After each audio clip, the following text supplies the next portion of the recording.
अस्सलाम वालेकुम and good evening. मैं हूं मेहर बुखारी। साबिक स्पाई मास्टर को कोर्ट मार्शल का सामना। जनवरी 2017 से अप्रैल 2019 तक आईएसआई में डीजीसी और 16 जून 2019 से 19 नवंबर 2021 के दौरान बतौर डीजी आईएसआई खिदमात सर अंजाम देने वाले lieutenant general retired Faiz Hamid के खिलाफ फील्ड जनरल कोर्ट मार्शल की कार्रवाई अगले मरहले में दाखिल हो चुकी है। आज lieutenant general retired Faiz Hamid को बाज़ाब्ता तौर पर चार्जशीट कर दिया गया है।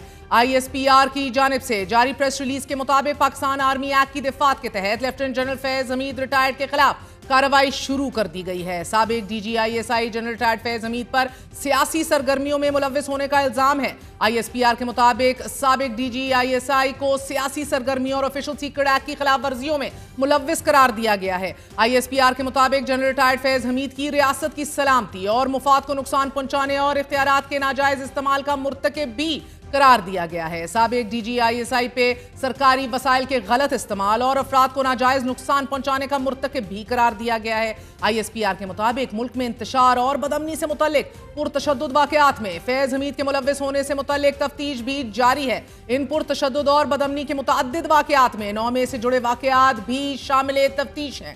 आईएसपीआर के मुताबिक इन मुतअद्दिद पुरतशद्दुद वाकयात में मज़मूम सियासी अनासिर की ईमा और मिली भगत भी शामिल तफ्तीश है। पाक फौज के शोबा ताल्लुकात आमा ने वाज़ेह कर दिया है कि फील्ड जनरल कोर्ट मार्शल के अमल के दौरान फैज हमीद को कानून के मुताबिक तमाम कानूनी हकूक फराहम किए जाएंगे। सबसे पहले जानने की कोशिश करते हैं कि इस प्रोसेस में हो क्या रहा है, अंदर की खबर क्या है। हमारे साथ पाक फौज के शोबा कानून यानी कि जैक ब्रांच से ताल्लुक रखने वाले कर्नल रिटायर्ड इनाम रहीम मौजूद हैं। इनाम रहीम साहब, बहुत बहुत शुक्रिया साथ देने का। Field general court martial military court में फ़र्क बता दीजिएगा, as military courts don't exist as we speak.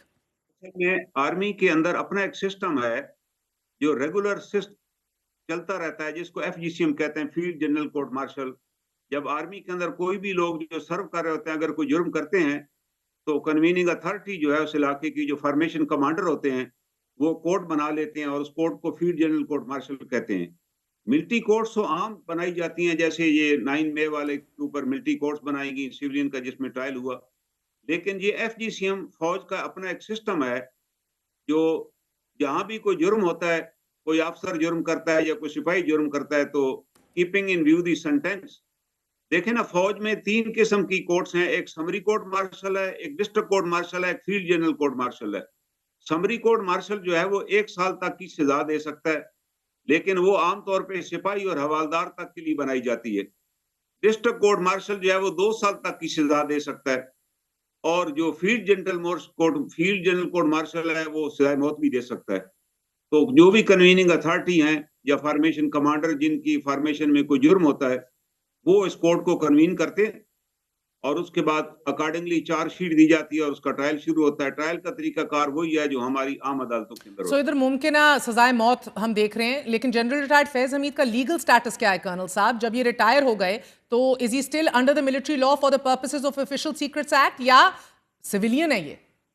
असल में नहीं, एज ए मिलिट्री अफसर ही होगा इनका, क्योंकि ये रिटायर्ड हैं, लेकिन इनके ऊपर एक एम्बार्गो ये था कि ये सेंसिटिव अपॉइंटमेंट से रिटायर हुए थे, तो 5 साल तक ये किसी भी पॉलिटिकल एक्टिविटी में हिस्सा नहीं ले सकते थे। वैसे तो कोई भी अफसर है 6 महीने वो सब्जेक्ट टू आर्मी एक्ट होता है रिटायरमेंट के बाद, लेकिन अगर पॉलिटिक्स में हिस्सा लेगा तो 2 साल तक वो पॉलिटिक्स में हिस्सा नहीं ले सकता। और ये क्योंकि सेंसिटिव अपॉइंटमेंट थी तो 5 साल तक के लिए हिस्सा नहीं ले सकते थे। तो बिफोर वो 5 साल खत्म होने से पहले he was interfering in the political affairs of the country, also messaging कर रहे थे, राब्तों में थे बहुत से लोगों के साथ, जो सियासी तौर पर इनको नहीं होना चाहिए था। इनको 5 साल का पीरियड गुजारना चाहिए था। एक तो ये वजह बन गई, और सेकंड सीक्रेट एक्ट जो है, इनके पास जो सीक्रेट डॉक्यूमेंट थे और सीक्रेट एक्ट इन पे लग गया, क्योंकि आर्मी में हर अफसर जो है वो हर महीने एक सर्टिफिकेट साइन करता है कि I have gone through the secret act and I will abide by. तो ये तो डीजीआईएसआई थे, इनके पास तो सारे अफसरों के सर्टिफिकेट भी आते थे कि हम सारे फॉलो कर रहे हैं जी, लेकिन unfortunately he himself was not following. He had lot of secret data with him in personal computer, जो हमें पता चला। और उसके बाद वो तीसरा केस था मतलब वो मुईद खान वाला, वहां से भी इन्होंने जो काम किया वो it was not expected from an officer को इस तरह का ऑपरेशन करें और लोगों को इलीगल आप कह रहे हैं लॉस पहुंचाएं। ये वो जुर्म था जो रिटायरमेंट के बाद भी अगर ट्रेस आउट हो जाए तो ये टाइम बार नहीं होता। जैसे ही फौज को पता चला, उसकी कंप्लेंट सुप्रीम कोर्ट में आई और चीफ जस्टिस साहब ने, बल्कि पूरी दुनिया ने सुनी, लाइव हियरिंग थी उसकी, उन्होंने रेफर कर दिया केस डिफेंस मिनिस्ट्री को कि इस कंप्लेंट के ऊपर कार्रवाई करें। तो नेचुरली फिर आर्मी के पास तो कोई और ऑप्शन नहीं था टू प्रोसीड अगेंस्ट हिम। उनने बाकायदा इंक्वायरी की, उन तमाम विटनेसेस की स्टेटमेंट लिखी गई। फिर आर्मी में प्रोसीजर ये होता है कि समरी ऑफ एविडेंस रिकॉर्ड की जाती है, जिसमें मुल्ज़म की मौजूदगी में रिकॉर्ड होती है और तमाम विटनेसेस अपनी एविडेंस पेश करते हैं। उसके बाद उस एविडेंस को देखकर चार्जशीट बनाई जाती है, जो अभी इनको दे दी गई है कि ये आपकी चार्जशीट है। अब इनके पास ऑप्शन है कि ये अपना काउंसिल एंगेज कर सकते हैं, कोर्ट में उसको कंटेस्ट कर सकते हैं, जो विटनेस लेकर आएंगे ये उनको क्रॉस एग्जामिन कर सकते हैं, एंड के ऊपर अपना डिफेंस भी पेश कर सकते हैं। तो ये प्रॉपर प्रोसेस होगा और अभी ये चलेगा प्रोसेस में। एज जैसे एसपीआर ने आज बताया कि हमने उसको चार्जशीट दे दी है और ट्रायल हैज कमेंस्ड। देखा जाए तो कानून की निगाह में अब ट्रायल शुरू हो चुका है। इनाम रहीम साहब, मैं समझने से कासिर हूं, आईएसपीआर ने चार्जशीट पे क्यों प्रेस रिलीज आज निकाली है जब इंडाइटमेंट ही नहीं हुई?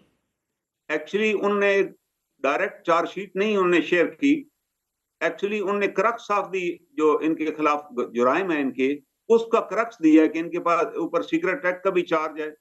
वो मेरा ख्याल है वो खुद ही शेयर करेंगे, जब वो अपने काउंसिल से शेयर करेंगे चार्जशीट वगैरह और समरी ऑफ एविडेंस, तो वो फिर मेरा ख्याल है पूरी चार्जशीट भी मीडिया में आ जाएगी within day or so. अब तो उन्होंने एक जनरल बताया कि इनके ऊपर ये मेन जो चार्जेस हैं वो ये हैं, बाकी जो एग्जैक्ट चार्जशीट है कि इन्होंने ये जो जुर्म किया है, वो मेरा ख्याल है जब वो अपने काउंसिल से मिलेंगे, उनको कॉपी देंगे, तो उस जरिए से फिर मीडिया में भी आ जाएगी। और कर्नल साहब ये समझाएगा, ये मिलिट्री ट्रायल अमूमन तो अरेस्ट के बाद सिविल कोर्ट चार्ज फ्रेम होता है बाय अ मजिस्ट्रेट और अ सिविल जज, and then the military takes over, request करती है जब मजिस्ट्रेट चार्ज फ्रेम कर दे। Military can only arrest an accused person, charge under the law सिर्फ मजिस्ट्रेट कोर्ट ही कर सकता है। तो ये फरमाई दीजिएगा कि इधर क्या अप्लाई हो रहा है एग्जैक्टली? सिविल में इसी तरह होता है, कोर्ट में आप पेश होते हैं और जज जो है वो चार्ज फ्रेम करता है। आर्मी में इस तरह नहीं होता। आर्मी में पूरी लीगल ब्रांच होती है जिसके पास सारी एविडेंस जाती है।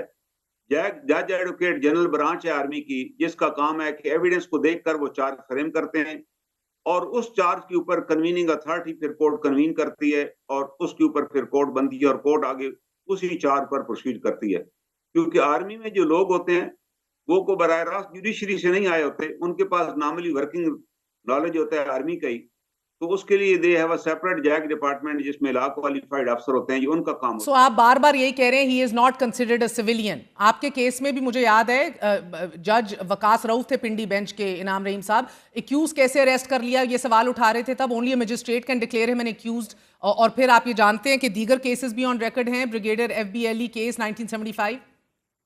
आपकी बात दुरुस्त है। मेरे वाले में इशू ये था कि किसी भी सिविलियन को आप आर्मी अरेस्ट नहीं कर सकती। हाँ। आर्मी के पास इख्तियार ही नहीं है अरेस्ट करने का। मैं तो 2007 में रिटायर हो गया था। I had no business with the army. I was residing in my house, they raided my house और मेरे से कोई चीज भी बरामद नहीं हुई वहां। उन्होंने और जब जस्टिस वकार साहब के पास वो केस आया, वकास साहब के पास, उन्होंने यही सवाल किया कि आप आर्मी उस सूरत में अरेस्ट कर सकती है सिविलियन को if he enter into a prohibited place, और उस प्रोहिबिटेड प्लेस में आए तो आर्मी अरेस्ट कर सकती है, अरेस्ट करके वो सिविल के हवाले करेगी if is a civilian.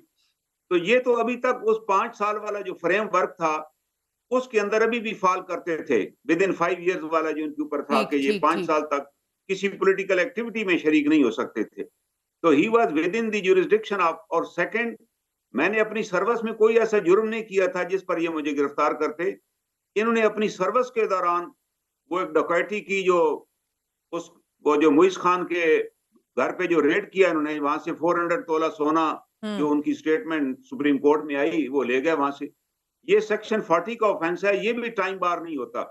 Whenever the matter would be reported, अगर आपने किसी सर्विसमैन को या किसी सिविलियन के भी माल को नुकसान पहुंचाया है या असासे को मिसयूज किया है, मिसयूज ऑफ अथॉरिटी किया है, तो ये टाइम बार नहीं होता। You will be recalled. Army act कहता है कि आप सेक्शन 92 के तहत उसको रिकॉल करेंगे एंड लिखा जाएगा कि ये ड्यूरिंग सर्विस इन्होंने ये ऑफेंस किया and army has the authority to conduct his trial.